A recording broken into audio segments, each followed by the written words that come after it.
We could have roll call. Mr. Holden? Present. Mr. Minotti? Present. Mrs. Yolish? Here, barely. Mrs. Skados? Here. Mrs. Kutash? Here. Mr. Joello? Present. Mrs. Kilmartin? Here. Dr. Ritter is excused. She's excused. And Mr. Gonkowski? Currently absent. Okay, if we could all please rise and salute our flag. I pledge allegiance to the flag of the United States of America and to the republic for which it stands, one nation under God, indivisible, with liberty and justice for all. Thank you. Please be seated. Okay, actually, at this time, I believe the thing to do is to turn it over to our finance director and our superintendent, and they're going to shine bright lights, so I think I'm going to look to move my chair. So, You can actually stay there for a while. We probably Okay. won't get, there isn't going to be a presentation tonight. There's Okay. one sheet that we'll share with you, but okay, we can do that at the end. Can I say something before we get started? If Okay. It's appropriate. Actually, a couple of things. I got some feedback from from some people in the audience last night. mm-hmm, And some of the interpretation of what was presented shows that the system is in a death spiral. That Did someone actually say the words death spiral? no, that's my interpretation of it. Their comment was a disaster with no plan to avert it. That we have antiquated technology, we don't have enough staff for interventions, the capital improvement plan is years behind, and some of this is quite true.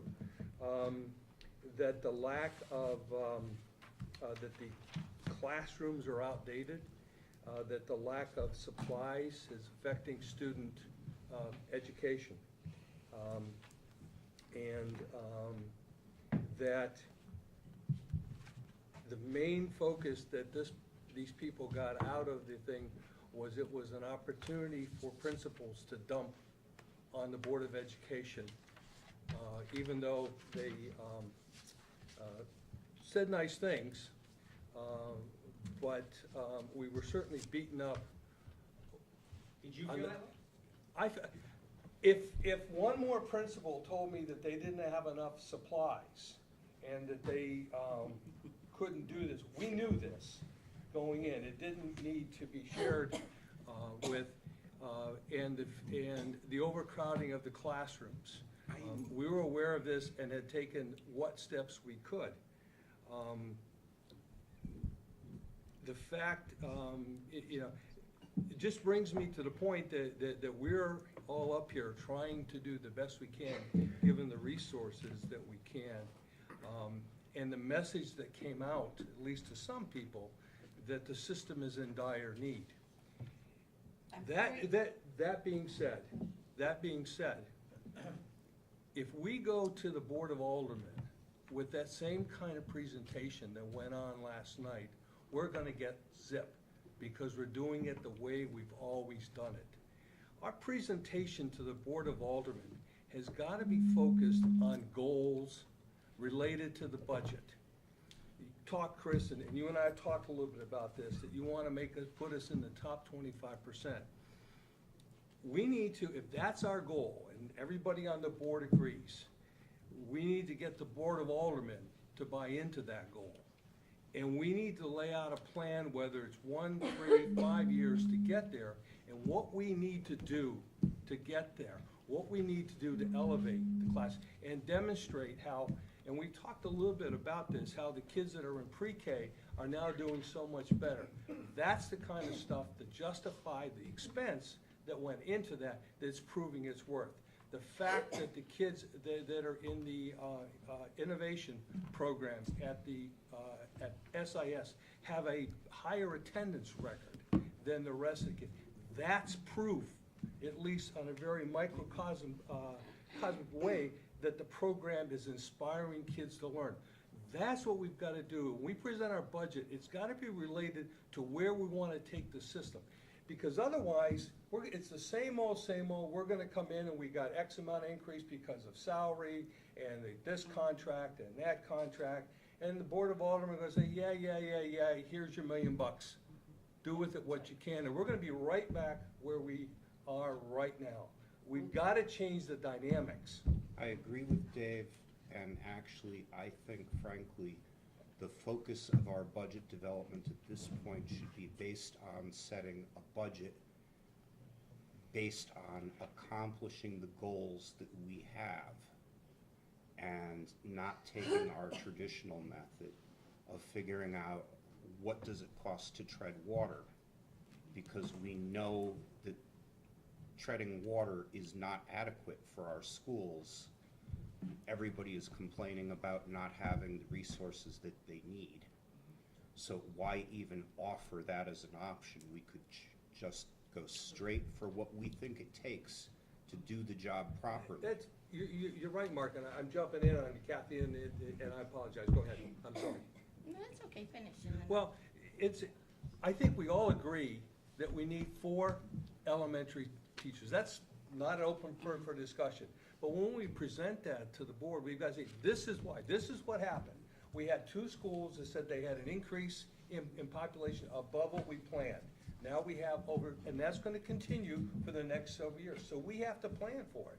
And we've got to say, this is why we need it. And yes, the overall school population may be dropping or it may be flat, but we see these things and we've got to make the adjustments. And that also leads to the unfortunate discussion of redistricting, because we have a couple of schools that are bursting at the seam and a couple of schools that have room to play.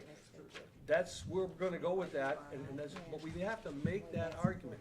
We have to make the argument, the reason we need computers is just like we heard it, we heard it before, that, they're freezing up, they're not working, they take, the circle of death, okay, and hopefully most of them use computers, and they understand what it takes time to download, okay? So they should be able to relate to that. Hopefully most of them will, and understand why we're asking for this, okay?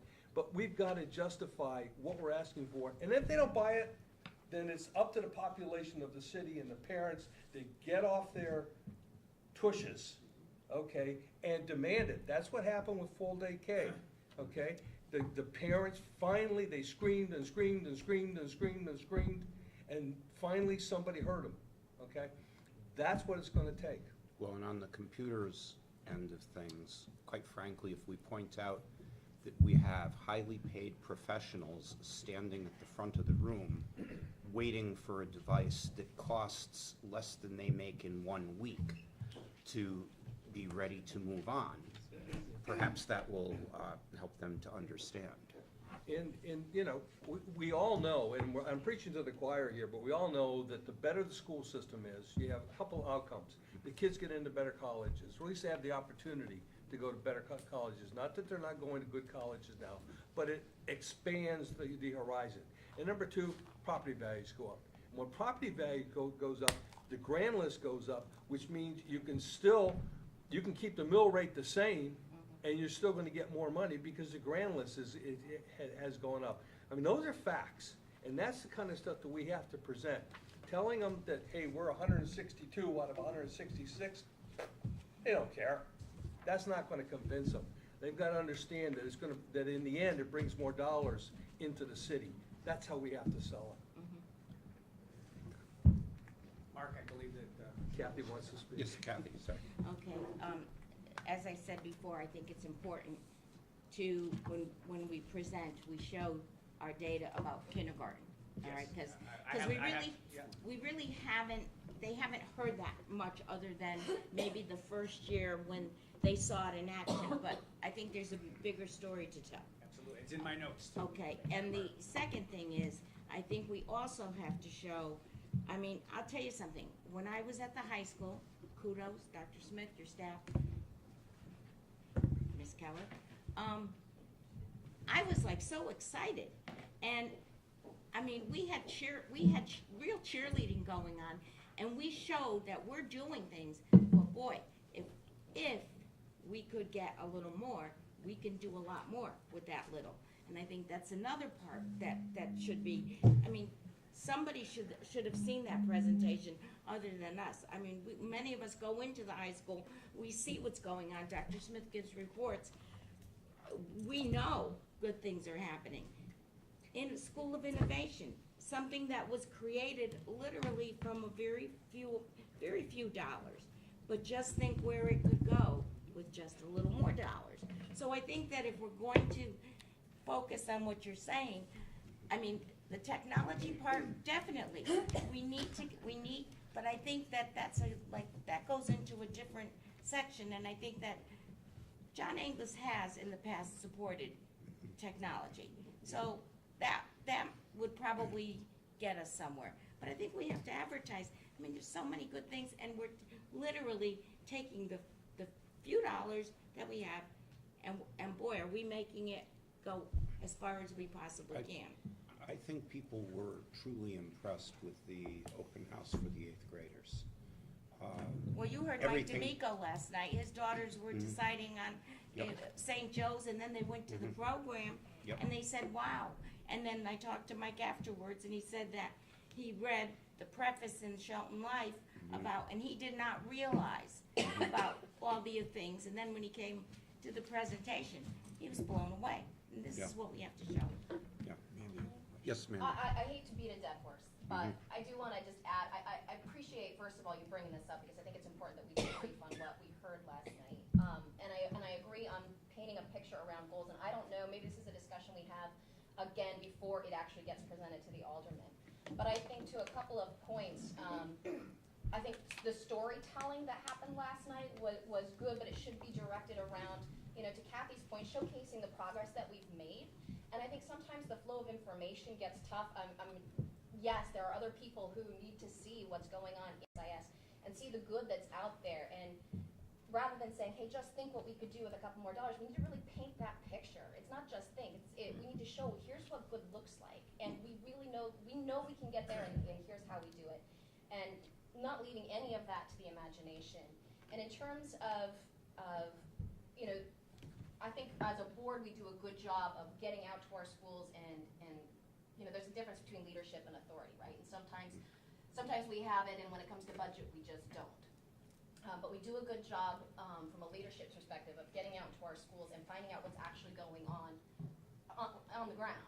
What we need to be able to do is to roll that information up to the people who have authority to make a decision on our budget. And I don't know if that means taking, you know, the science fair and making a video and compiling that with some of the stuff that's going on at SIS School of Innovation and incorporating some of that storytelling type of information when we present the budget, and showing the aldermen, look, these are the great things that your budget can allow us to do, and here's the next step, and here's what good looks like in terms of that. So I just really wanted to echo the sentiments, because I think we're all on the right track. I just really don't want to lose that. I want to make sure it comes into play and actually happens during the budget presentation to the aldermen. Okay. Yes. So I would just add my voice to the reflection on last night. So I think that the focus on clear goals and what revenue is needed to support those goals. We've talked about this, as you mentioned, and I totally agree with that. I think there's a lot of frustration, and I think that last night what you heard was administrators dumping on the board. I did not hear that. What I did hear was a sense of frustration that year after year, on a very meager diet in terms of funding, we are asked to do a lot, and in fact an increasing amount to support the needs of our kids, and do. But we're getting to the point where we cannot continue to do more with less, and to make last year's budget work. Remember last year, was the ECS going to be cut at the last minute? Were they going to pull out the plug when we were going to be down $6 million? As you recall, all that was part of the scene last year. We cut staff and we cut back on supply lines. There's no question about it. And we did that together, and we discussed it together, and reluctantly voted on that, and made it through the year. But now we're suffering the consequences. Well, And many of the principals are feeling a sense of frustration. So they wanted you to hear that they, in some cases, need extra staffing. We'll hear that tonight as well. And that they feel that the supply lines that they rely on to give kids the materials they need are not enough. And so they wanted that. I don't think, to be honest, they were so much focused on telling you, because they know you know. It was the parents behind you that they wanted to hear that story. And the idea is, and I said it at the beginning, middle, and end, and I think all of us need to do that. Part of the frustration, to be honest, is with political culture. And the political culture in Shelton is not particularly healthy. And the result is that there are a lot of things that are not getting funded in the way that perhaps they should. And so it's frustrating because we had parents last night get up to the microphone and say, it's not acceptable that band parents have to, and they're talking to the wrong people. They need to talk to the Board of Aldermen, the appropriating authority. But that's been part of the political culture where it's not clear to parents. And so they go to the wrong place so the parents are expressing the frustration and the principals are expressing the frustration. We need to kind of break through that. And there are other towns right in this area where members of the Board of Education and the administration sit with city officials and come up with plans based on goals and make plans and move ahead. That's not an impossible thing. People do that in other places. We could do that too if the political culture here, if the two-party system here could function in a way that is more focused on the town growing, not just in terms of development, that's fine, but also in terms of the youth of the city. Supporting youth. Have you talked to any of the members and asked them if they could sit with us in budgeting? I have asked them to come to school buildings, and there's some renewed interest in actually taking a tour, to your point, to actually see some of the good things in action. But some, as you recall last year, at the budget presentation, which was not a litany of woe, woe is me. I mean, that was not the tone of last year's budget presentation. But when asked if you would like, when I asked them, Board of Aldermen, if you would like to take a tour, you recall, you were there. They said, no, not interested.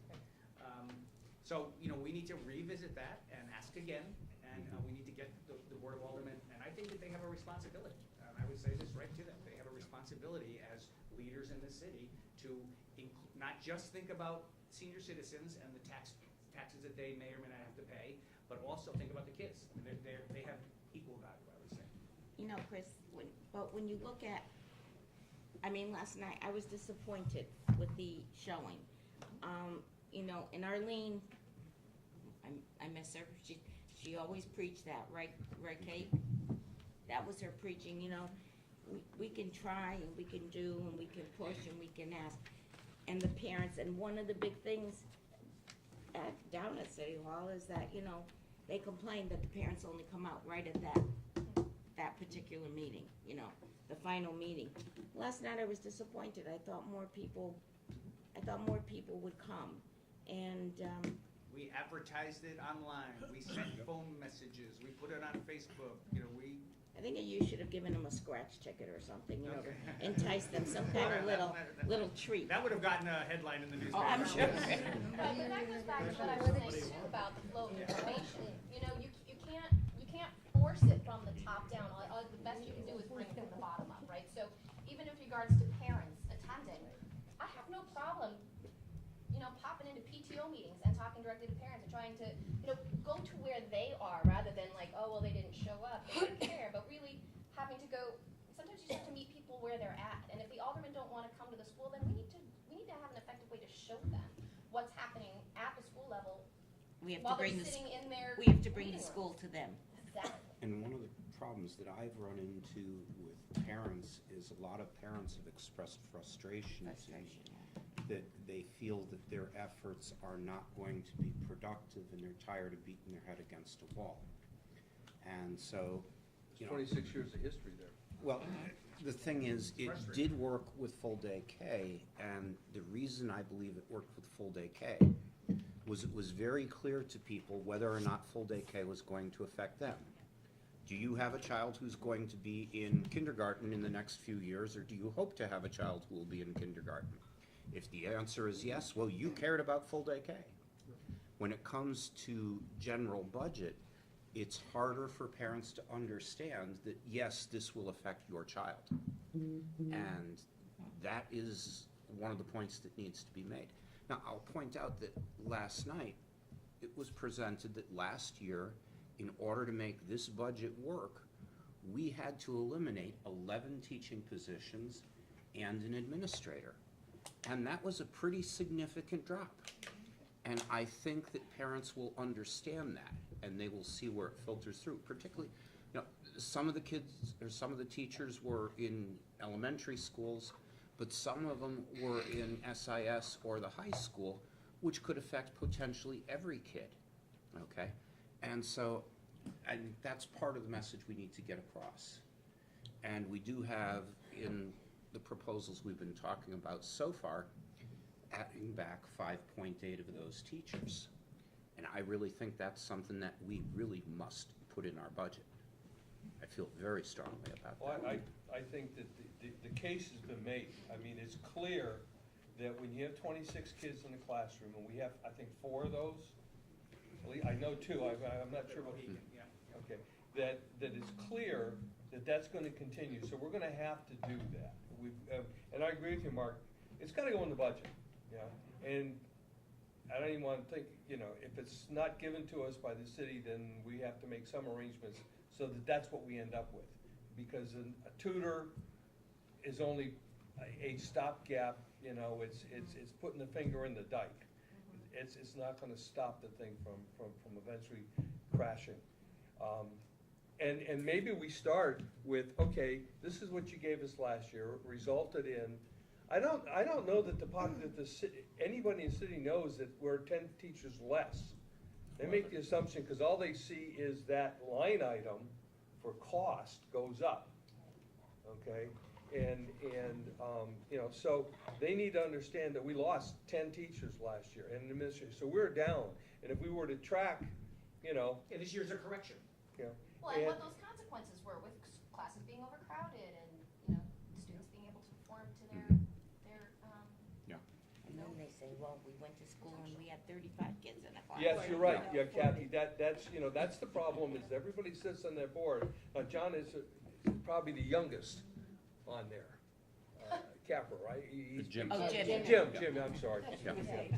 Yeah, well, that's different, when he went to school, they used, they had their own little mini blackboard and chalk, rather than paper and pencil. Yeah, well, our kids also ride buses now, they're not coming on cart and buggy, so. That's true too. Look, Or the walking. the dropout rate was much, much higher in the United States and in Connecticut when we had classes in schools of 35 kids. There's no question about it. That's not an interpretation or Right. wishful, that is a solid fact. The dropout rate in the United States in 1958 was much, much higher than it is now, and it wasn't a big deal.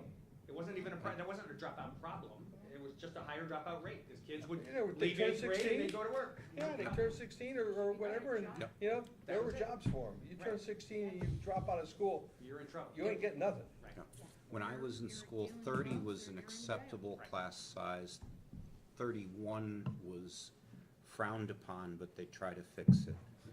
But on the other hand, we didn't have inclusion, okay?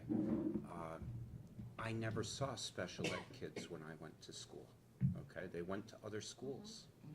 And we have a very different scenario today.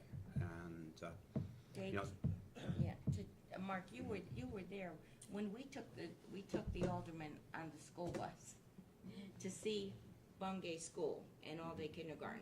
Superintendent there met us, and I have to say, 3 of the aldermen did say to us, they didn't see kindergarten like that, and boy, have things changed. yeah. So, we have to make it seen. Yeah. However, We we have to to, change we the have to do dynamic. what Dr. Remind Smith them. and show everything that we can do, Did you do dance that I missed? Oh, you missed a great performance, I'm telling you. Yeah. Don't worry, you'll be teaching and learning, you'll see round 2. But, so, to carry it on, so, just going around the board, the table, I think we're all in agreement that we need the 4 elementary teachers, the rest of the band person.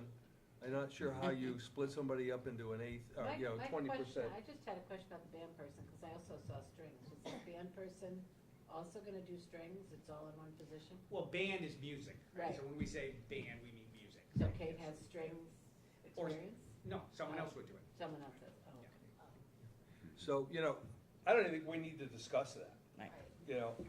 And, all the rest of the stuff, you almost have 2 budgets. you got the facility side of it. That's kind of locked in. We have a history. We know what this, we could estimate, we've got contracts, so we know where that's going. The question is, how do we sell? How do we promote? We want to get in the top 25%. This is where we are right now. We're gonna do it in 5 years or 3 years, Chris, and these are the steps we're gonna take, and this is what it's gonna cost to get there. And then, these are the benefits, kids get better college choices, the value of homes go up. The average income goes up. The average Yeah. income goes up Means because of. taxes.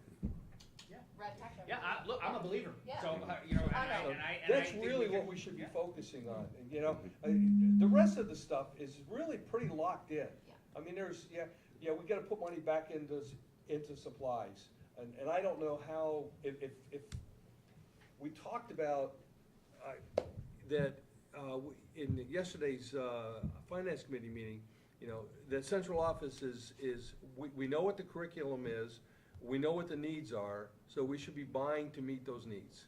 Now, if a teacher goes off and does a little bit, something else, then the principal has to have a petty cash thing to be able to buy those things. But that should all be laid out, so we should know that right now.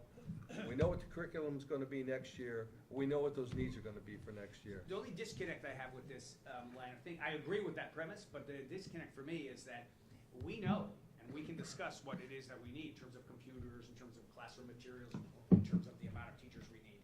We don't have enough money to do it. That's the disconnect. So we don't have, in this current year's budget, we don't have enough money to buy all of the computers we need and have all of the teachers we need and have all of the supplies we need. So we are making do. And this has been a theme for many, many years. And those of you who have been here in the district for many years know that. And right now, it's not fair to kids to keep doing that. And so what we need to do is lay out the goals, clarify what the materials we need are, and then convince the appropriating authority to appropriate the money. We need to get them to buy into the goals. Yes.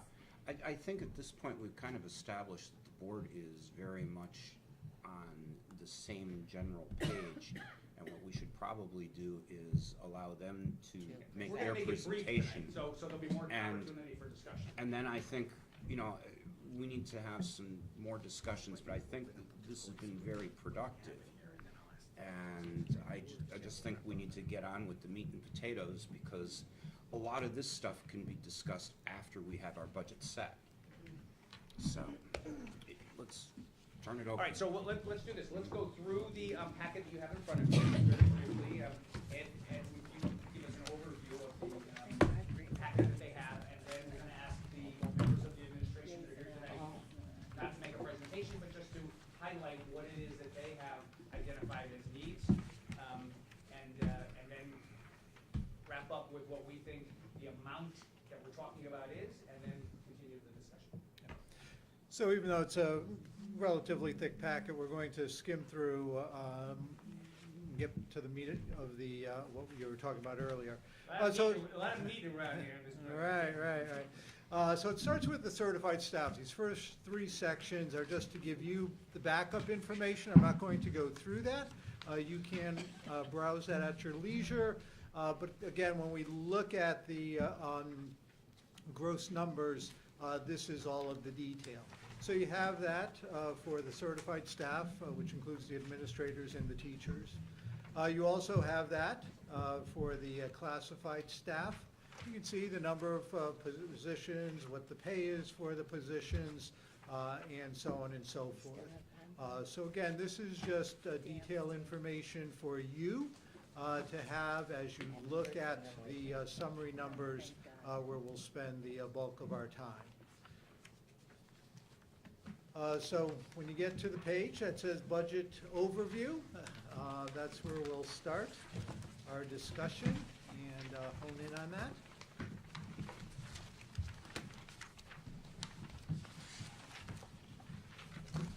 Section that begins Budget Overview. Okay, anyone not there? Okay, So again, just starts, and again, this follows what you've had in your board books. Again, just another summary of the certified and classified positions, so we'll go past those. And then you'll come with a page that lists out what are referred to as the object code, so you'll see 5110, certified administrator salaries. Okay?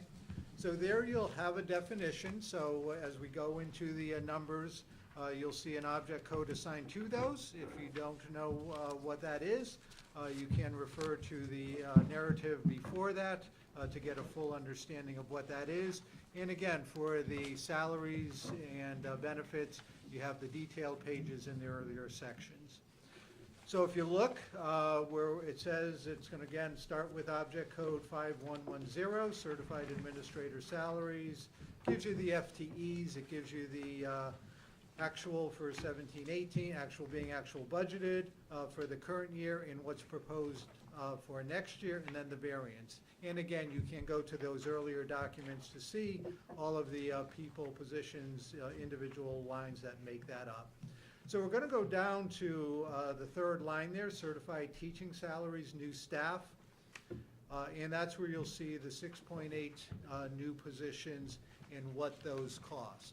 So we didn't bury those, as typically we would just include those in certified teacher salaries. And again, you have the details earlier in the earlier section that list out what those 6.8 positions are. And so that's the cost associated, excuse me, with the increase, if you will, or a change or enhancement to the existing budget. Okay?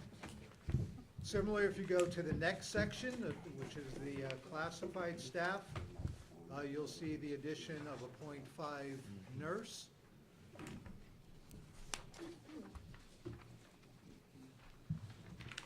We'll move on to the next section, again, definition of what's going to be included in there. And the second line down, the instructional supplies, you see current year budgeted at $175,000 under the 2018 actual column. You can see we bumped that line item up by 50% to $262,500. So we can start supplementing the classroom supplies at all of the schools. I wonder how many teachers got expel markers this morning from parents. Markers were the topic of the day. Other things, again, are just, accounting for a cost of living, adjusting to some actual cost where the budget might have needed to be trued up, as I refer to it. So we know we've been spending over what's been budgeted, so we're just going to include that in. So we're going to move to the line that starts with object code 5511, transportation, daily student transportation. And there again, we're not, even though we have a rather large variance, $364,000 plus. I had mentioned to the board that we're $160,000 short in this year's budget, so that amount is included in there, as well as an increase based on the bids that we received for transportation for next year. So we're not getting any additional service, we're not providing any more buses, but just by virtue of where we're at, that number is going up. Yes, Mark? Okay. In terms of that, we haven't picked the bidder at this point.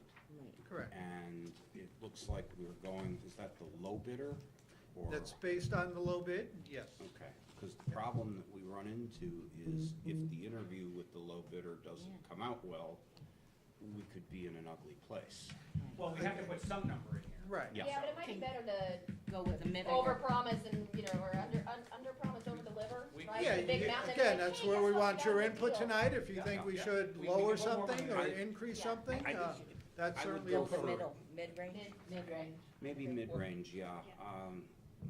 Well, at the end, when we go through with the rest of these sheets, what we're going to do is have an opportunity to actually do what we did before, and some of you have seen this, where we can look at a spreadsheet and add and subtract and see how that affects the bottom line. So if we add, let's say 100,000 or 200,000 or 300,000, what will be the likelihood is that we would use the next lowest bidder, Mhm. assuming that they qualify, okay? And I think that we would, I built in, surpluses in a specific line item is historically the way the city has operated. I would not want to see us play the same game, and be accused of inflating it knowing that we weren't gonna put that number in. I might put both numbers in and make it clear that, this is the low bidder, they haven't been qualified, and this is the next low bidder. So we can do it in a variety of ways, but at some point in the near future, you will be voting on a Yeah, budget that will be proposed, and there will have to be, what we can say in the presentation, there is a range, and we could pick one perhaps in the middle, and then say, this is the range. I don't think we want to give them a Chinese menu. I think we want to, I Right, think but the I result- could agree with the but concept result of the bid- second low Either way, bidder. We can try and add in Mhm. 200,000 and see how you feel about it. Yeah, but, and I understand what you're saying, Mark. The problem is that the bids are not secret. Yeah. And if I were an alderman, I'd say, well, that's not your low bid, what are you doing? You're building in this so you can have money for something else. Yeah. Well, and I mean, we could put a star in Either way, that we we're have a gonna low be, bid, a lower bidder, but, Right. Yeah, again, it's up to you to determine the final numbers for all of these. If you go down to the bottom of that page, you can see we do build in some savings, where we anticipate some savings or are currently realizing some savings. So we do go through and not only look to add to the budget, but look for areas where we can make some reductions. So the next page begins with Object Code 5421. Below that, you'll see building repairs and maintenance. You'll see that we added $50,000 to that line item, again, to start closing the gap and allow us to do some additional repairs and maintenance at the buildings. Do we have specific projects that we're gonna tag that $50,000 to?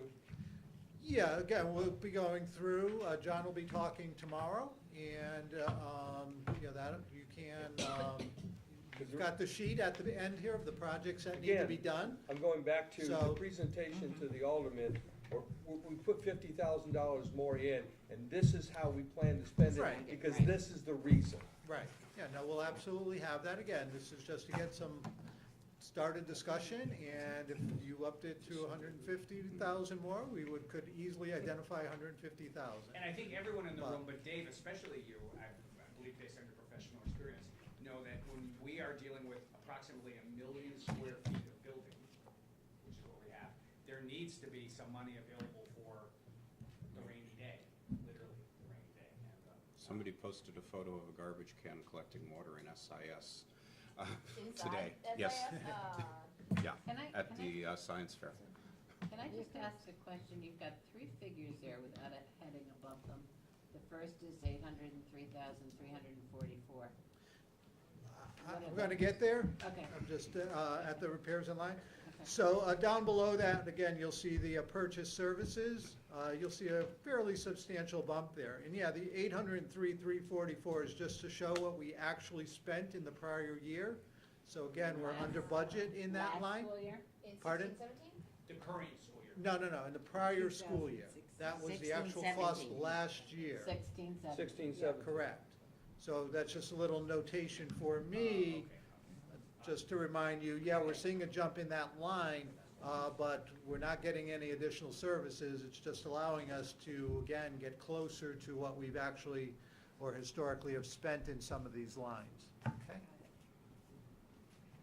And similarly, around the equipment rental, we've got some room to go down there. So again, those are just notations, if you will, for me. In the end, I'd take these off, but again, just kind of highlights why we need to adjust some of these line items. We're not getting any additional service, just paying for what we have been getting. How can we cut custodial maintenance of supplies by $35,000? Because we anticipate moving to an organized green cleaning program that will reduce the needed necessary amount for supplies. Do you think green cleaning is less expensive? I know it's less expensive. That's a good point to bring up. What's Saving that? money. There are lots of opportunities, and not just opportunities, but actual implemented programs in place right now to save money. So, we take that very seriously, and that's a part of what we would present to the Board of Aldermen and we present to you, that we do look for areas of saving money so that we can use that money to support kids.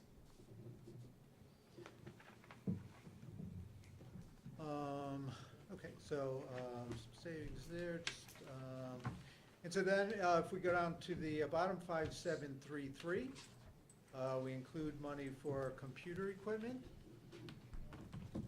That includes a plan to a 3 or 4 year lease on the staff computers to expand the School of Innovation, and also begin the implementation of a one-to-one program at Perry Hill School.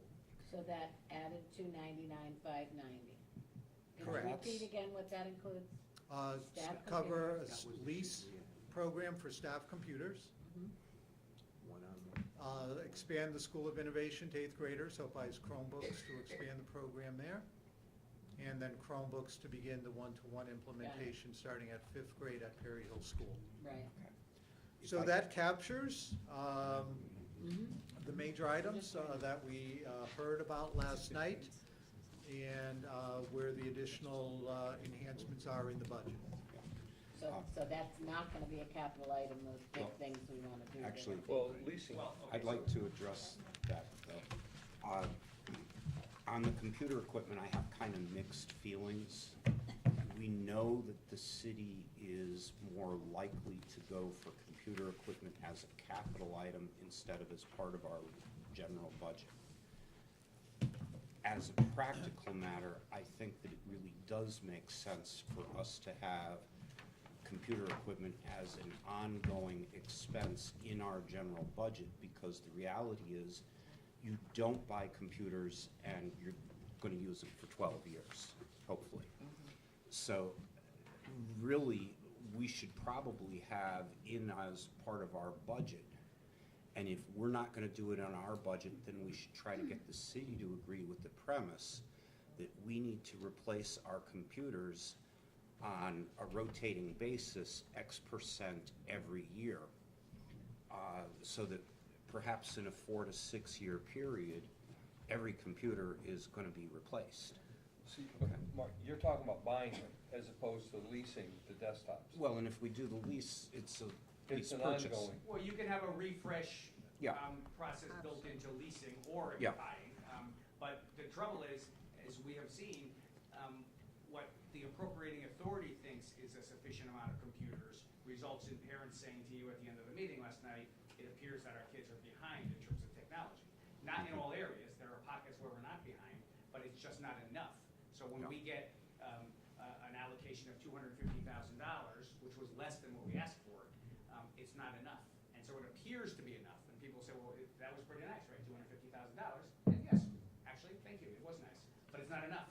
And so what we need to do is build in something that is an annual part of the budget, or have a hard and fast, I know I used the word last night, plan with the city, to say, we have a 4-year plan, and here's how we're gonna do it. Yeah. Well, do we buy, or are we leasing printers, photocopiers? We lease We photocopiers. lease photocopiers. They We act buy- as printers as well, but we do have printers that we own. Printers are, it's the ink that they make their Right, money it's on. expensive, right. They'll give you the printers for nothing, just to sell you the ink. Well, it depends. Xerox in some cases will charge you through the nose for a printer and give you some free ink. I used to do that with them. Well, I think they even make printers Yeah. anymore. So as you just, can see, we have a bottom line here. yeah, so a little over $2.5 million to do everything that we discussed, a 3.6% increase. And, And now what I'd like to do is ask our administrators, who are here, the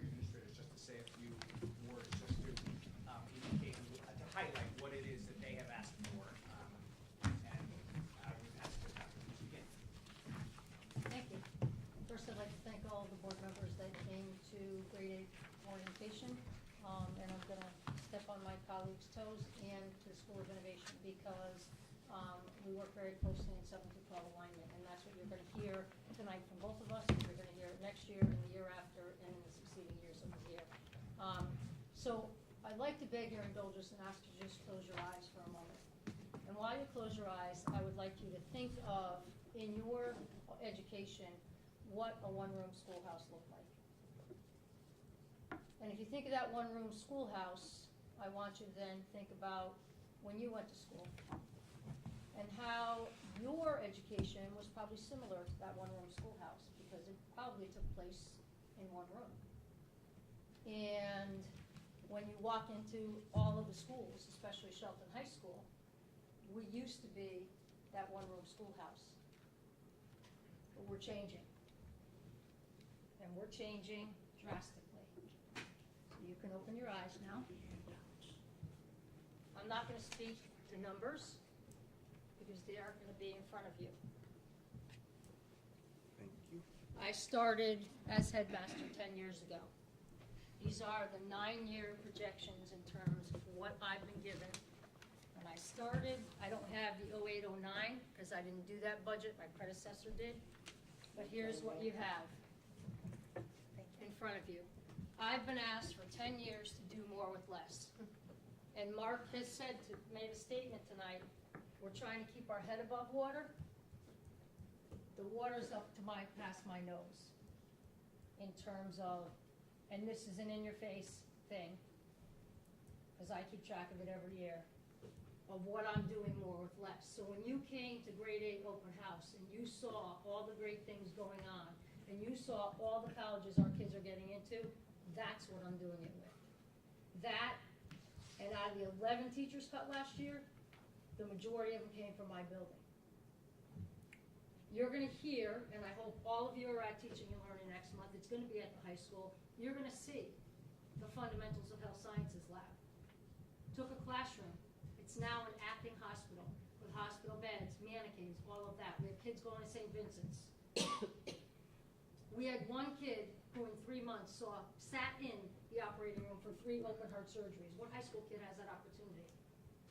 And they're all starting, and they've already started at Lord Chamberlain. It cost this board $0 for that entire program.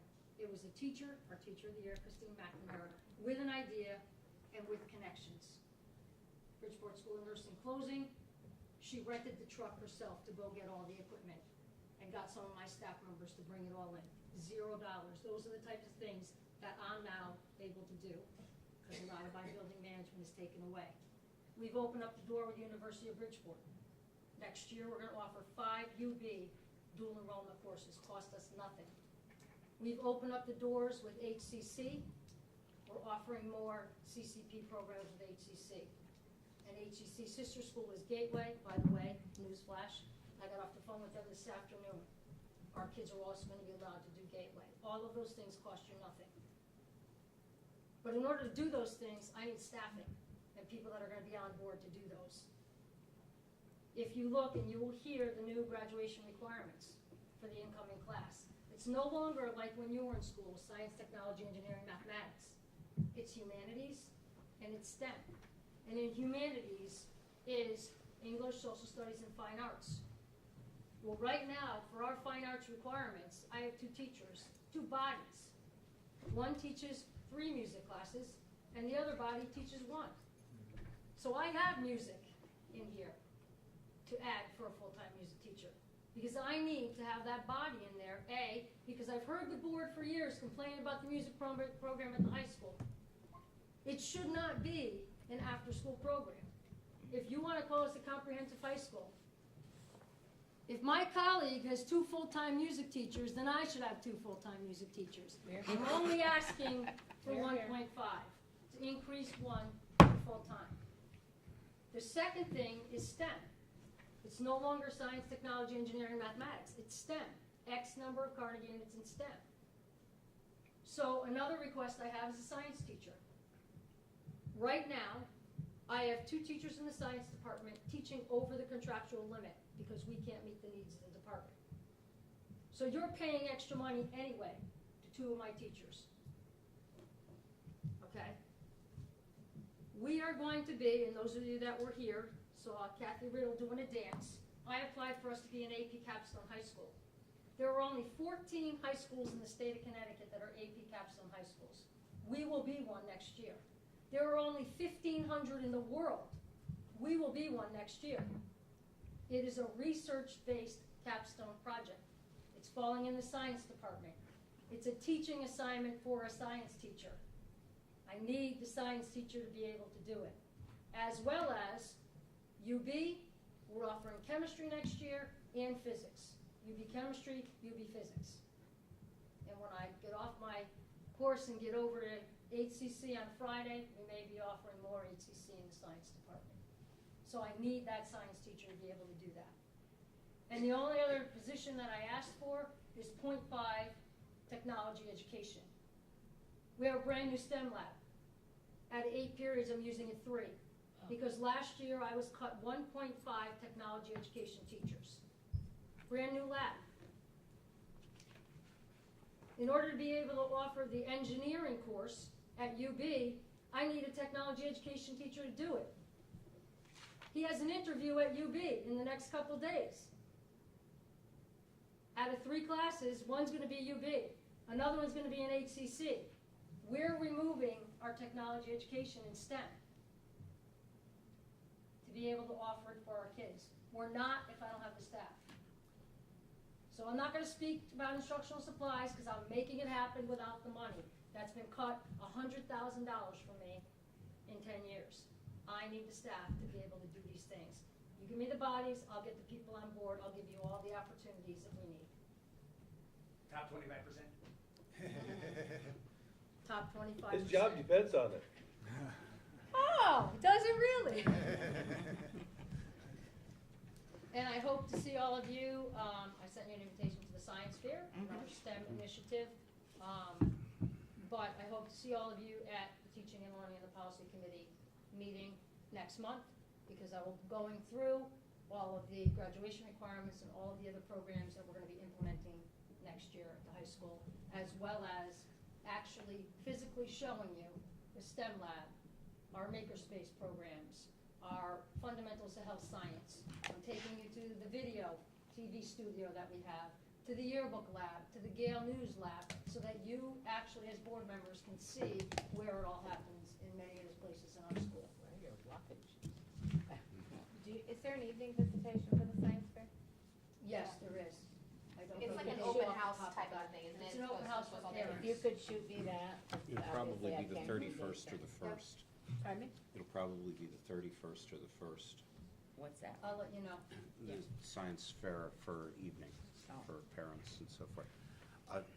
Actually, I'll put in a plug for the science fair. Our science fairs are insanely good.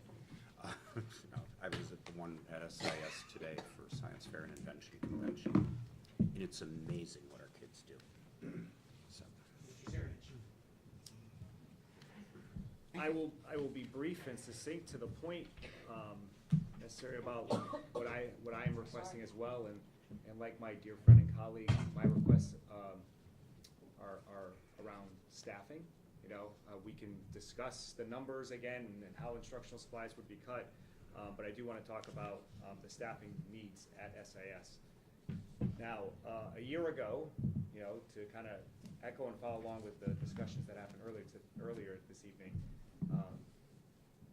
we at SIS decided to make a move aligned with where this district needs to go, and we came up with the concept of the School of Innovation.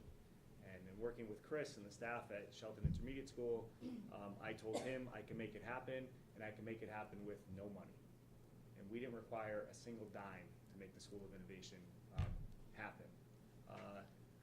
What happened at the end of last year, to my surprise, but being a part of the district, my understanding, being a team player with the district, unexpectedly 2 positions that were in Shelton Intermediate School got cut. So I had to do some retooling of the staff, but I didn't want to impact the vision that was set forward. So I didn't have those 2 lost positions impact what we already put in place for the School of Innovation, and we got that school off the ground. All right, now we're looking into year 2. We want to keep the momentum going. What are currently 2 7th grade teams are going to move to 8th grade, and if we don't properly fund by staffing the School of Innovation for 7th grade going in, the School of Innovation dies on the vine, because then we don't have a new incoming class. How the two positions that were not in School of Innovation impacts basically how the building needs to run. For me to create 2 new teams in the School of Innovation and allow that growth in the building, I obviously have to take teachers from what would be the traditional setting and move them over. The impact that I had with the 2 staff members that I lost last year was a decrease in one of our teams that caused and made what we refer to as half teams. You know, we follow the middle school model. I'm a firm believer in that. My whole educational career has been a middle school education as educator, teacher, and administrator. Obviously, the board believes in that philosophy because that's what we've adopted here at this age level, and we know that it works for kids at this age. If we want to continue to function as a middle school, we have to properly staff it. I would not be able to bring 2 teams into the School of Innovation and leave the traditional setting in a functional position where it would only have 4.5 teams. We wouldn't be able to staff that appropriately for kids, run the programs necessary that's in place there. This year alone, and I will share the numbers, since the opening day of school, we have had 31 7th graders register at Shelton Intermediate School. If I was an elementary principal, I would be at the table saying, I need another teacher this year because my classroom sizes are through the roof, all right? Thankfully, with the secondary model, you can absorb in terms of shifting. We have high numbers, and we do not allow for elective choices to anyone that comes into the school. They get what they get, and they don't get upset, you know, where it's not following that model that we prescribe for all, you know? So we're off track as it is. Those mini teams are maxed out. You know, we can't put another person in those mini teams. And again, to move that School of Innovation forward, we need to kind of make sure that we're staffing the entire building. And that's what I'm looking to, is to kind of bring those positions in. Again, in terms of where that staff ends, and if those 2 teachers are hired for innovation and we keep the teachers on the official side, that is to be determined later. But with that being said is the technology aspect. Those of you who had the opportunity to visit, you see what's happening there. You know that we have somewhat of a in-school one-to-one program. They don't take them home, but they're using them. It's part of the program that's happening there. If we're having more students come in, they need those Chromebooks as well, so that goes with the technology piece. I know in speaking with Dan long-term and the way we've figured out, and if you fund the whole technology initiative with the one-to-ones at Perry Hill this year, obviously when that move goes to SIS, it minimizes because we already have the School of Innovation with those one-to-ones. So it's a early investment for a long-term return, you know, in terms of It's a plan. correct in terms of what happens there. But that's kind of where all my needs go. I do want to, and I know you still have, I think it may be tomorrow night, correct me if I'm wrong, they're going to talk about facilities issues. Is that correct? And John, and I've sent plenty of pictures to Ed and John about SAS. I just want to, why I have this opportunity to just make sure I clarify something, because I think there's an assumption all the time. SIS is the newest school in the district. That is correct. But it'll soon be sharing its 20th anniversary, 20-year anniversary. And in those 20 years that have happened, because it's the newest school, I think we have maintained it well, but neglected it. We have made assumptions that it's the newest school. Why would we need to purchase anything? It's the newest school.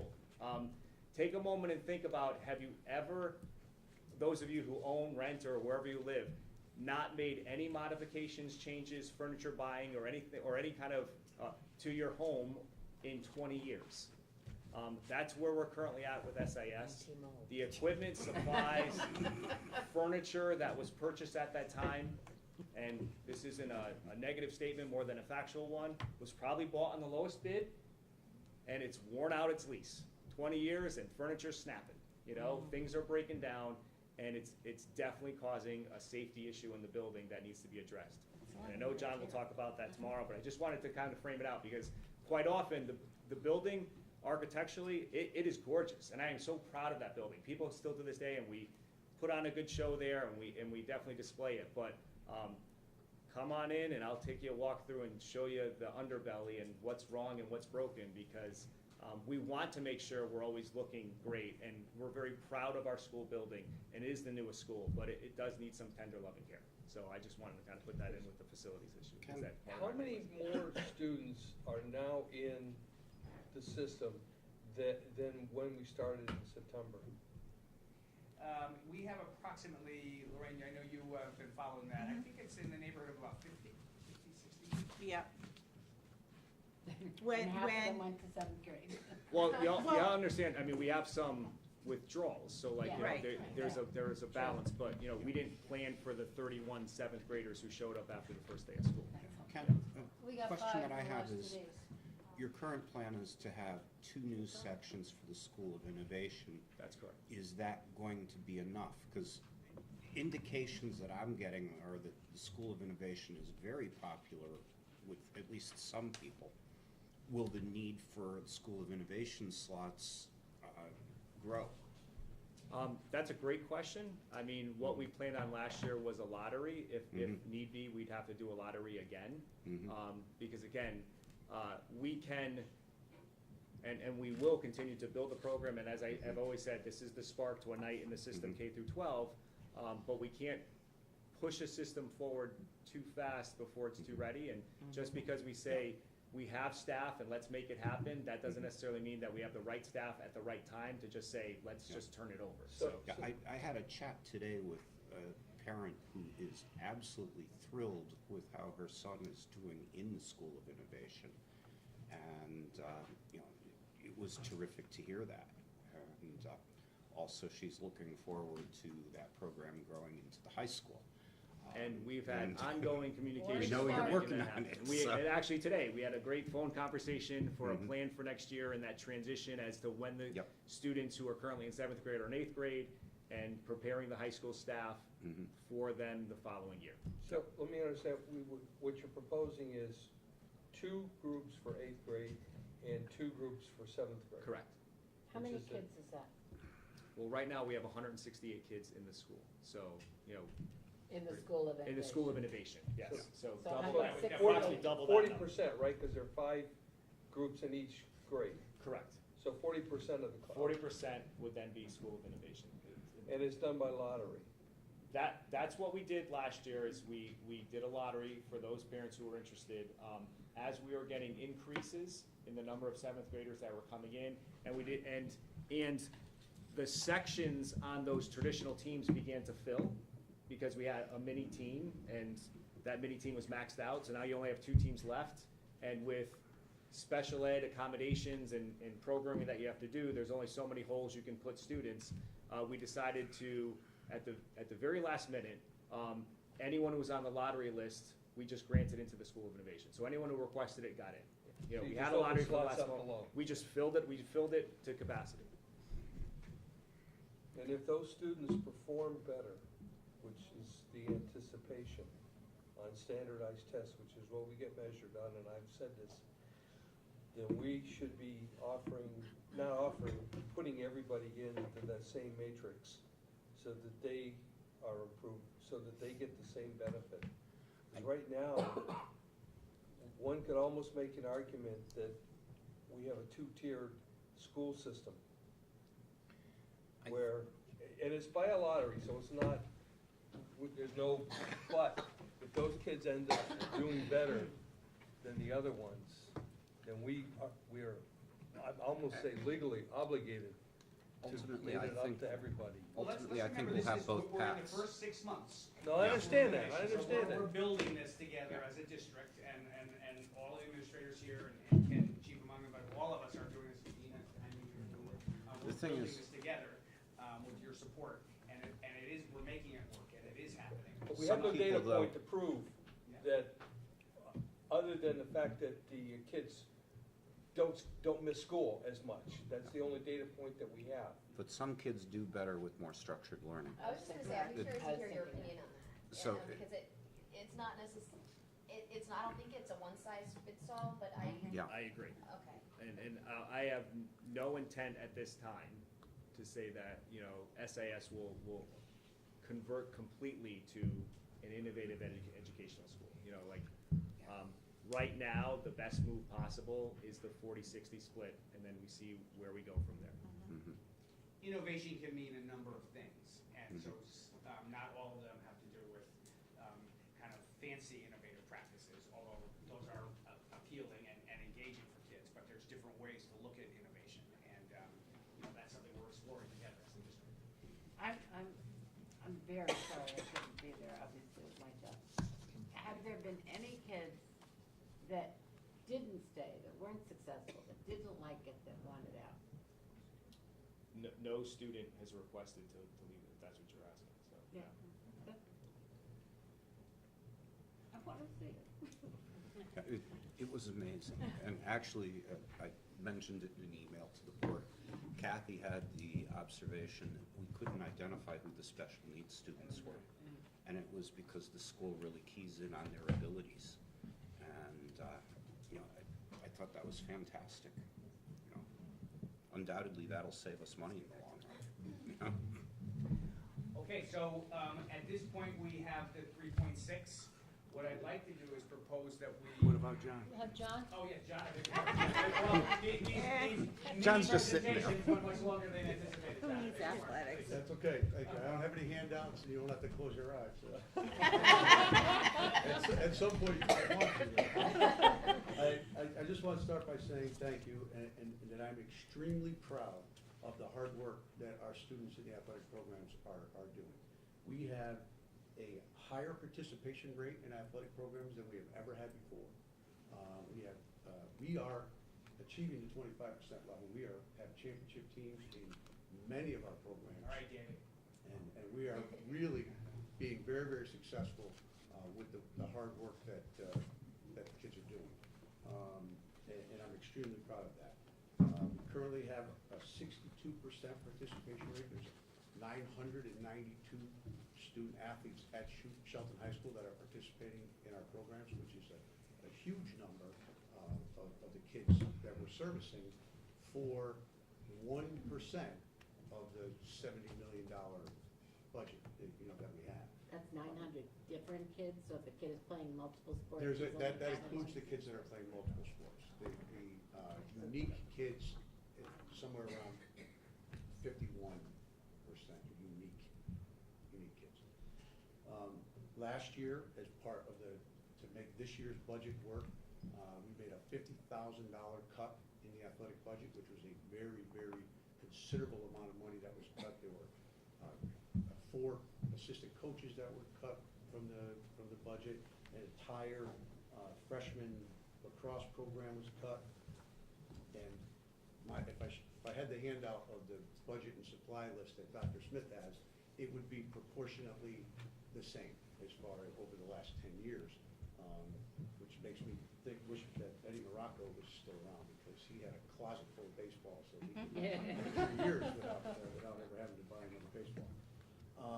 But I will say that while our kids, we've had less competitions, less supplies, and less fan buses going to games. We really have tightened up the things in the athletic program. I will say that while our kids are doing absolutely amazing, our facilities are an embarrassment. And there's no other way to say it. The city and the mayor have committed to replacing the artificial turf field and the track at Shelton High School, and that's fantastic, and that's going to be done within the next 6 months. So I'm very excited about that and how that's going. The tennis parent spoke last night about the tennis courts. Just take a drive by. You don't even have to get out of the car to see. You'll probably see it from here. I'm trying to work with the mayor to try to come up with some kind of temporary solution so that, 2 years from now, we can put in brand new tennis courts. But even a temporary solution is going to cost money in order to do that. And I don't know what the answer is for that, but it needs to be addressed, and that's something that's in the immediate future. Could we get the tennis courts mowed a little more often? Well, that's Really, it's a grass court. Grass courts are in there. Wimbledon. As far as by certified budget request for this year, I'm certainly not looking to add anything extraordinary at all. We're not looking to add any programs. We've added programs over the last several years without increasing the athletic budget at all. We added an entire field hockey program. There was no additional dollars to do that. We've added freshman programs without any additional money to do that. This year, we're not looking to add any programs. We're not looking to restore any of the programs that we lost or any of the people that we lost last year.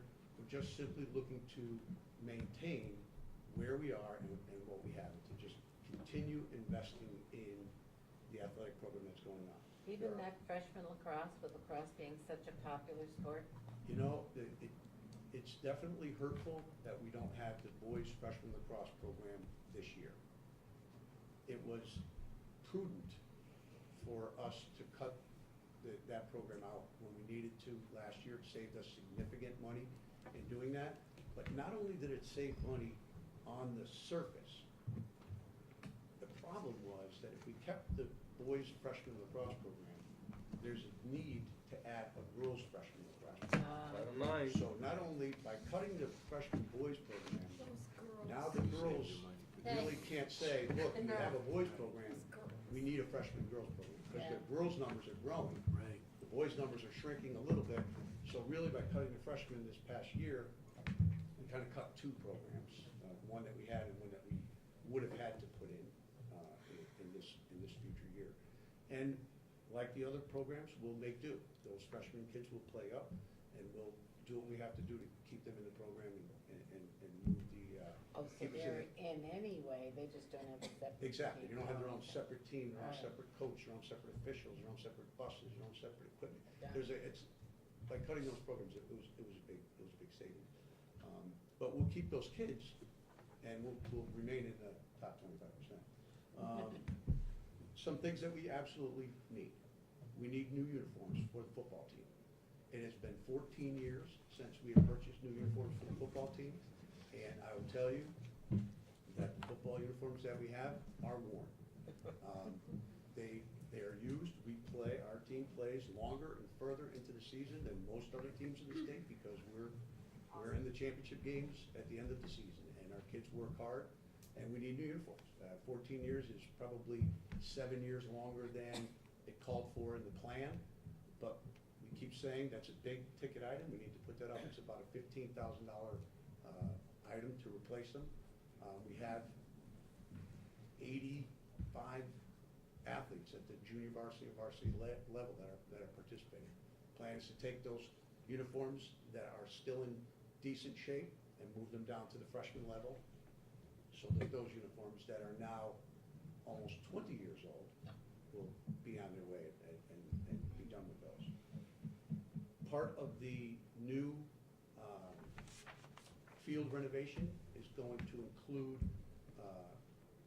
the need to move the field hockey program, which is going into now its 5th year, from the grass field behind the intermediate school to now have them play on the turf. We allow them to practice a little bit on the grass, and we'll get some practice sessions on the turf, but they're going to have to play their games on the turf. It's an equity issue. It's an equity issue. In order for us to do that, we need to purchase another set of field hockey goals, otherwise those kids are gonna be lugging the goals from the intermediate school to the high school every time they wanna have a game. That's about $3,500 for those goals. We have soccer at every level, on the upper field, on the intermediate school field, on the lower field, on the turf, and we have goals all over the place. We need to replace one of those sets of goals. The set of goals was here long before I got here and needs to be replaced. It's a safety issue on replacing the soccer goal. And other than that, there really aren't any other issues. I mean, I will say to you that it's important that you understand that interscholastic athletics, education-based athletics, is very, very different than travel soccer or travel baseball or any of those other programs. We have certified coaches that are teaching our kids the correct things that they need to know. And it's a very, very important piece of a comprehensive high school. If you look at any one of our top students, the top students that we have at Shelton High School, you take the top 25%, and out of those students, 95% of those kids participate in athletic programs at some level throughout their thing. And they would not get into the top colleges if they didn't have the opportunity to participate in athletics. Now, that doesn't mean they're going to college to play soccer. We have some that are doing that, but it's the concept that they learn about teamwork. It's what they learn about camaraderie. It's learned about responsibility and time management and all those things that come with that programs that make it such an important piece of what we're doing, and not an extracurricular activity, but a co-curricular piece of our school. So very, very thing of our school. And I will say that, and I'm proud to say that through the help that I've had through the superintendent and through Mr. Drapp and through the business managers before them, that I personally have been a very good steward of the funds. We have made excellent choices with the programs that we've been able to put in, and the stretching the uniforms out as long as we possibly can, getting the kids what they need to get. And I treat that money, you can ask any one of my coaches, I treat that money as if it was my own money. And so we need to keep the kids engaged in those activities. So that's all I'm asking. As the decisions get difficult around this table, and as I know that they will, I ask you to keep that in mind. And I'm happy to answer any questions that you have about the program, because Ed, 2 points that I want to make that John didn't make about our athletic program that both of us are extremely proud about. 2 years ago, we were named a national award as a unified champion school. It speaks to including our students with disabilities with their non-disabled peers in our athletic program, and we have that throughout the entire school year, that our kids are involved in that. And we host unified tournaments at our school in basketball and in track. Secondly, we're a CIAC Class Act school. It speaks to the sportsmanship that we expect of all of our fans and athletes at school.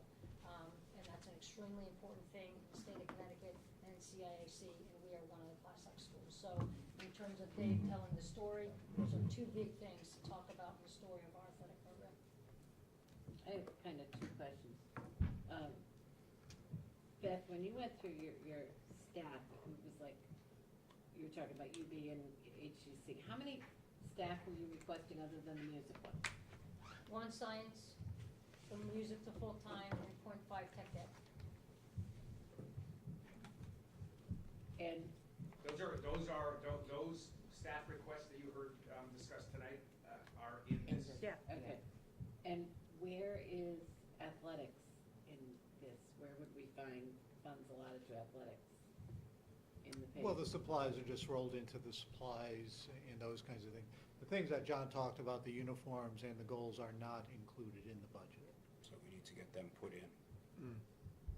If it's in the budget, how can we buy them?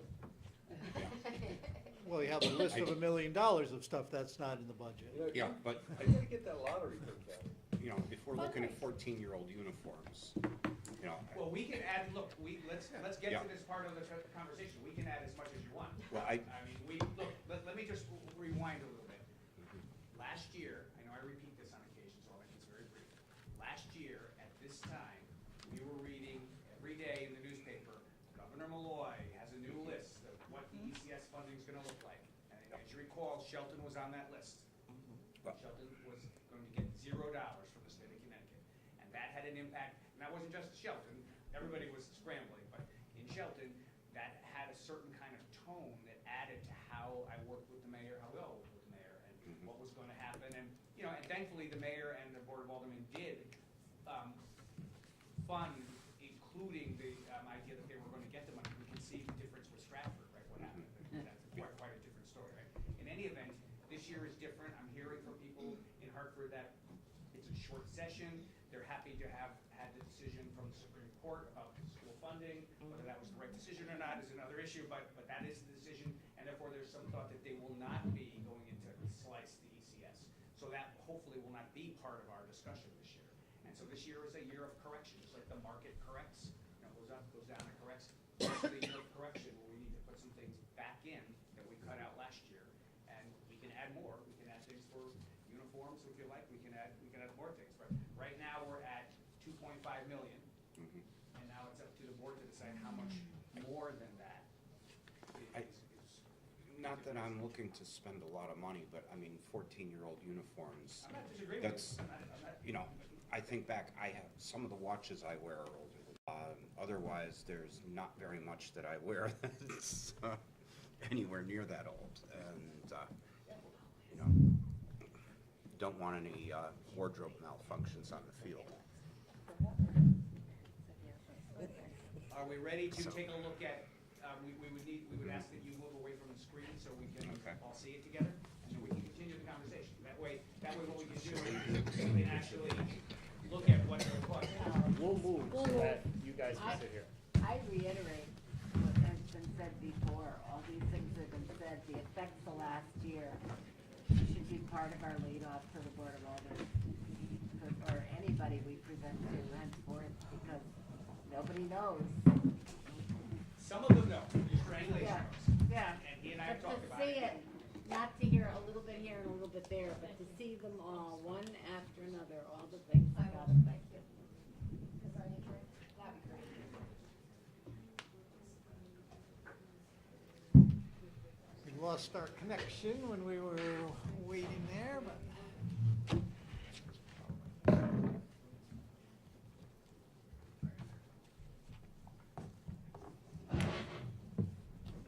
Can I trouble you? You're an expert in lighting, I know. Yes.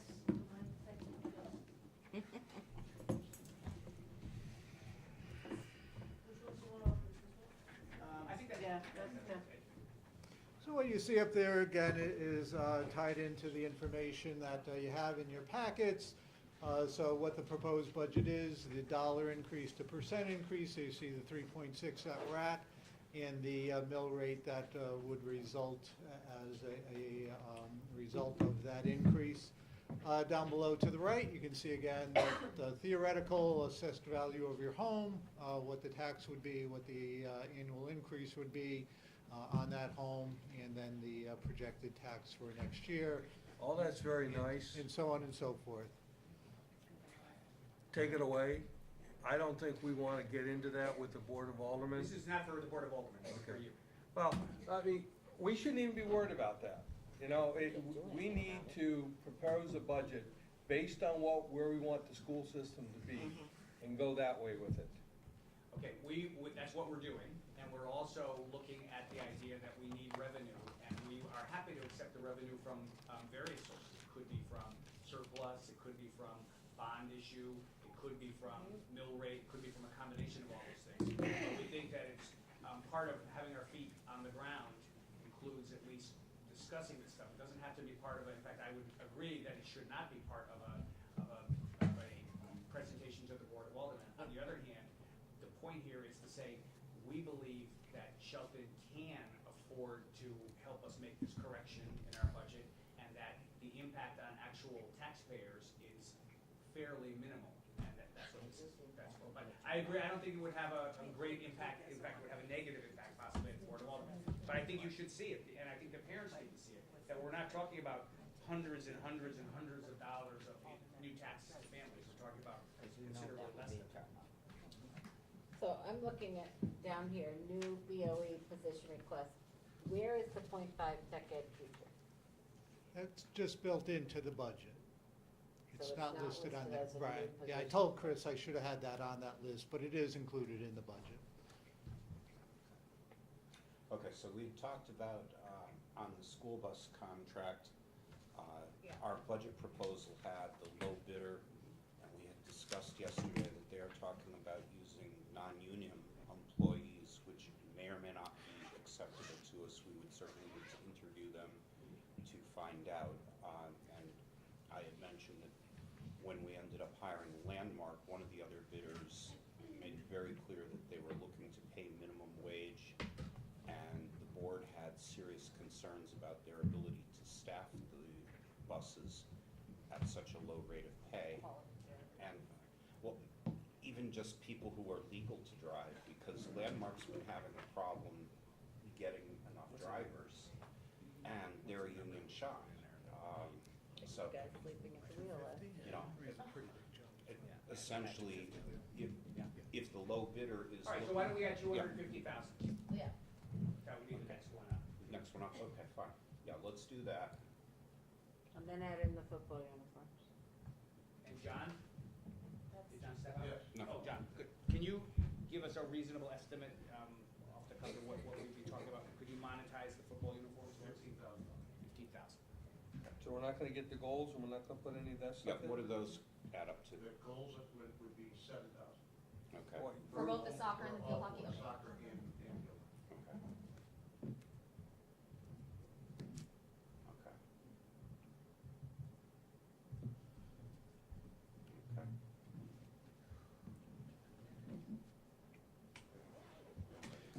Anything else?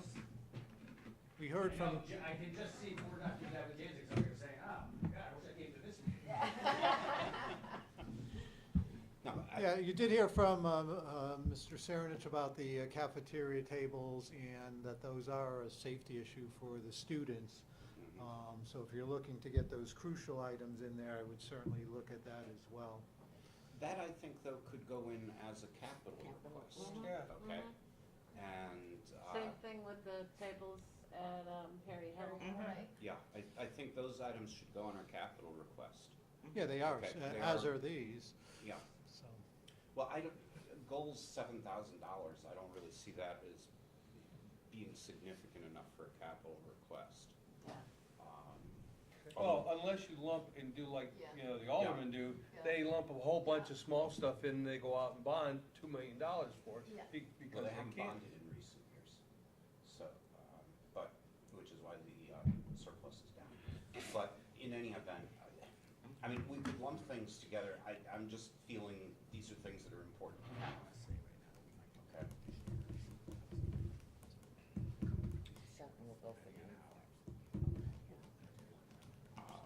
Well, so we're at 3.99. I think you can see that's kind of a magic number. Yeah. So if we add a few more dollars, we're over 4%. right. That seems like a big number to me. Yeah, this is up to you, obviously, but I will just, part of my role as superintendent is to provide advice, Mhm. which you can consider. Yeah. And I would advise that we don't go over 4%. But the items that we heard about last night from our elementary teachers, those are items that are already built into our existing budget, right? We don't need to add anything more. Well, you saw that we increased significantly by 50% Yeah. approximately supplies. Yes, I did, right, Yeah. so all And of some that. of those things that you heard about last night about the current year, we're going to see if we can try and do some shifting to take care of some of that stuff. Because a lot of that stuff is actually, relatively speaking, low cost. Like, What was our percentage of increase on the medical? Because earlier on in the process, it sounded like we were being encouraged to increase medical by a relatively high amount. Yeah, your broker recommended 15, we went with 9, Okay. and accounted for some additional copay to lower that. We haven't gotten the prices back yet? Yeah, 'cause- So that, there could be good news coming. Yeah. On the other hand, the flip side of that coin is, could be bad. Could be Well, bad I too. don't know. No. Access CT, as I said, Yeah, my you said yours is premiums very went low. up Yeah. 2.65%. Okay, that's doable. but how many employees though? Well, we do through the SHOP program, which is for small business. So I've got 5 people on it. Well, I hope that we get that number too, believe me. That'll help us consider it, yeah. Yeah, Buy it through the it state. seems larger groups do much better. I mean, mine went from 13 to 17. Yeah. Okay, 100 per month. And I just wanted to ask, I don't know if this is the time to do it, but on this sheet for non-recurring capital items, detail, on line 34, security, it says add 4 cameras, Shelton High School, quantity 1 at 3,200. It shouldn't be quantity 4 or, It should be, yeah, you're right. and, At and would it be 800. 3,200? It wouldn't, it would have to be Right, no. 800, right? No, the total is $800 each. 800 each, okay. And the line behind that, underneath that, it says add viewing stations, 1 at 2,700, is it stations or a station? Station. Okay, thanks. Yep. Are the ESS windows that are outbid and all that, is that a grant, or is that money already? That was money covered? appropriated already by the city, and the idea is that that project will take place this summer. And so it's paid for, you don't have to worry about it, okay.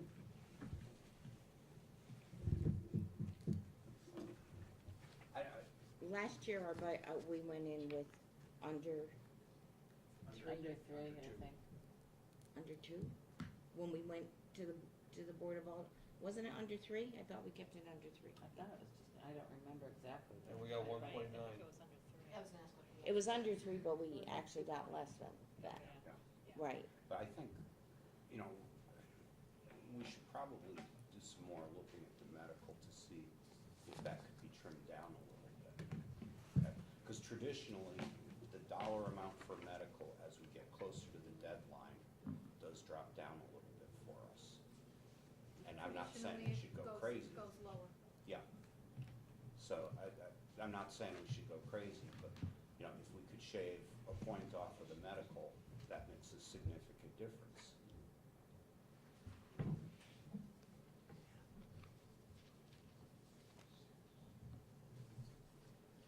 Again, we have to consider the recommendation of the broker. I know you're Yeah. in this business, but, you know, we have to be, our number at least should be somewhat related to what the broker's recommendation is. Yeah. Although that's part of the business model, I realize, it's our high, come in low, and If, we probably have access to some details on what's happened in the past, but it just seems every year the increase drops as we get closer to the actual deadline.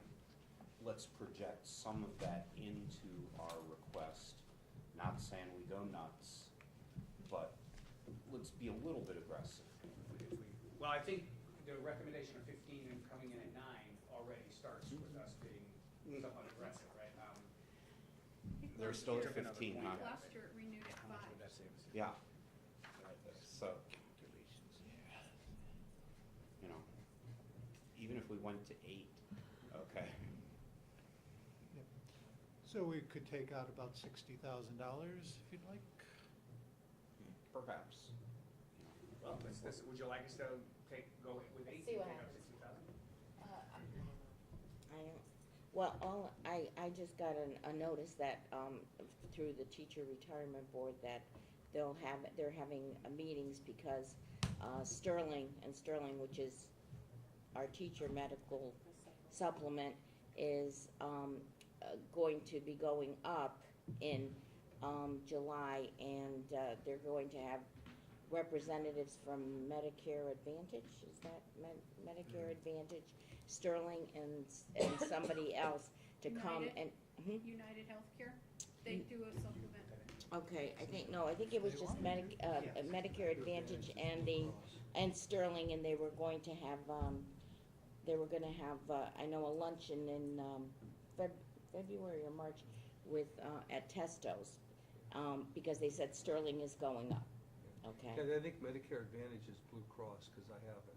You have that? Yeah. Medicare Okay. Advantage? Did they give any indication of the percentage they were looking at? No, I Norman's heard they're a calling good them one, tomorrow. Medicare Advantage. He's calling because he wants it, but that's what's happening with, so I don't know if we should really go Too low. too low, because, I mean, But Medicaid Advantage, if I understand, is a special program for It's a supplement to the your donut, Medicare. right, to Yeah. cover the, yeah.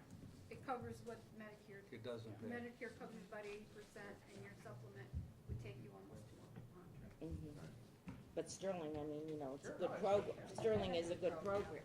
Do we have historical data on Yeah. For a while, percentages yeah. for the last few years on the medical? Well, last year, I think, I'm sorry. No, you know more than I do. Last year, I think it renewed at 5, but to your point, in March, we get one number. As we get closer, we get a Yeah. lower number. And I think it's because of the negotiation that takes place behind the scenes, to be honest. Yeah. Because our number is the same as the city's. Right. Do you have a best guess on where we were the year before? Without looking, Mark, I wouldn't want to make a guess. Okay. If we could get some additional information on that for our next budget discussion, that would be helpful. essentially, I don't think we wanna go above the 3.99, and I'd rather come in at a lower number if we can, but we definitely need to meet all of our needs. And Whatever we ask for, they're going to cut anyways. We I was don't gonna wanna say, go what's the into point coming a in lower, limit. might as well ask for the Well, moon and stars. the flip side of that is if we come in at too high a level, we risk the possibility that they will become angry with us, which happened the year after full day K. And part of the reason that happened was because as part of full day K, the city took a number of expenses on their side, and then the following year they came back to us. So we had a few $100,000 of increased expense built into our budget if we did nothing. But we're going back to the same type of presentation and discussion that we have every year. We need to focus on what we're trying to accomplish and present the budget that way, and that's the kind of budget we should put together. If they don't give it to us, they don't give it to us, and then we have to make the cuts. But, we can play with the medical insurance, comp coverage, all of those kind of things. But what drives the budget is staff. Yeah. Staff is 62-65% of the budget. My point though is if the accurate number at the end of the day for medical is going to be lower, let's go for that, okay? As opposed to showing a higher number that won't be real when we get closer. I understand that, Mark, but we're gonna present the budget, we have a deadline. Yeah. And we're gonna present, and we go on with what we have, and if the broker is telling us that this is what we should expect, best knowledge at the time, then that's what we go with. And if it comes in higher, then 4%, or we stay at 3.9 and we play some games. But, it's just, what's gonna drive us is where we're taking the system and the goals we want to accomplish, and convincing the aldermen that this is good for the city, that this is in the best interest of the city. That's what if they don't believe it, then they don't believe it. And then there's nothing more we can do, and we don't become a AP capstone because we don't have the staff to do it. And it's unfortunate, and the kids suffer. And until the rest of the community decides the kids have suffered enough, so be it. And just to go along with what's been going on discussion, and I think the whole thing is what you said before, Dave, we have to sell it. We have to sell these things no matter what it is, 3.99%. Because I'd hate to see my grandson not taking that AP course. Okay? But, like you said, we can't just go in and say, we want 3.99% increase. This is why we want it. Show the School of Innovation. Show what we did at the open house. But again, it has to be sold by line item. This is what we're using the money for. This is how we're gonna do it, and this is our expectation. In 1 year, 2 years, 3 years, whatever. Ken wants to expand the 8th grade next year. The aldermen know that? I doubt it. Maybe Jim Capper does, because he showed interest last night. He was asking questions and was in full support of what we talked about. But how are we going to expand that program? How are we going to sell it to the community to have their students or their sons and daughters come to Shelton Intermediate School and in the high school if we can't offer these programs? So again, we have to sell it. Whether it's 3.99, 4.25, we have to sell it and hope that we get the most possible. Getting back to, do people feel that we should go with the 9% that is projected currently for the medical? Or are people in favor of looking to see if we can shave that down a little bit? That's. Well, we just shaved it down, Yeah. Right. You went from 9 to 8%. Yeah, that's right. Yeah. Are people comfortable with going to 8% on it? You're talking to the broker. We're not. Well, I don't think we don't have the Come on, information come yet. on, get your magic wand out here, your crystal ball, turn it Yeah, on. right. Well, I talked to Paul at the city and said, Yeah. you know, what are you going with? Really, the So, mayor I is mean, what I'm talking to. all of this is an estimate. Remember, this is money we're, What, the what whole are the, budget is an estimate. yeah, It's your comfort level, if you you think know, is the city, it's you gonna be a know, cold year or a hot year. is Paul looking at an 8, 9, 10%? What is he telling you? We talked about single digits, so Okay. getting it below that, but I mean, he wasn't talking two. I mean, I don't think that would be responsible. And you know well the game of negotiation, and that's part of coming from. Well, that was Let gonna be my No, point. it's in the come ghost. to go. We should start a It's lot of based on claims use, and there's no come down, magic right, in try to medical go away. insurance. It's based on I'm your not- usage. I'm Your claim, your claim. Right. So, and we said, claims are running 14% higher this year than what we We need anticipated. younger employees. Oh, So, We didn't say that. And do you have any additions you wanna? No, I mean, I feel the same. I mean, I think we should go for the high. I mean, I don't know that shaving off is, I'd rather just keep it in the way it is. I mean, honestly, So would you prefer that we stay with 399? yeah, I would. And then if it comes down, that gives us some wiggle room. That's Yeah. my thought, I agree with you. Okay. Yeah. That's what I would. But if that's what people feel is the right way to go, I'm okay with that. Other than I do think between now and the time we have to vote, we should keep our ear to the ground and see if there is any news on that. Oh, Because- and we're gonna present, I mean, the mayor's gonna come up with the budget, and sometime in late March, we're gonna sit down with the Board of Aldermen, assuming they come to the meeting, and A&T. And, you know, we may have new data, and we say, okay, we've adjusted based on new information, and we've been able to lower the number. Right, and being able to lower the number looks a lot better than now we Now we gotta gotta raise it. raise it, yeah. Yeah, absolutely. I love that scenario where we could kind of say we're now at 3-4, you know, Yeah. and that would be better. That's fine, I agree. Okay. Alrighty. So, So what are the plans then for the next, so we have one more budget meeting scheduled. It's not clear to me based on tonight's conversation that we need another budget meeting. Obviously, we'll When continue is to the have Board of Ed meetings. 31st? so we can- 31st. 31st Wednesday. next Wednesday. Oh, okay. if we could get a straw poll, are people generally comfortable with where we're at right now for a budget request? And, you know, Yeah. should we be voting on this tomorrow night? I'm fine with voting on tomorrow. I'm night. not voting on tomorrow. Me too. Yep, here. Cool. Okay. In favor. All right, on that basis, then we'll plan on adding that to the agenda for tomorrow night. We're also going to need to add on to the agenda a donation for the robotics team. That's Yes. somebody who wants to give them $2,500 worth of lumber for building a practice field, which is, very cool. And so we'll add those onto the agenda, and we can get rid of our extra budget. Okay, Alright. so, you know, great.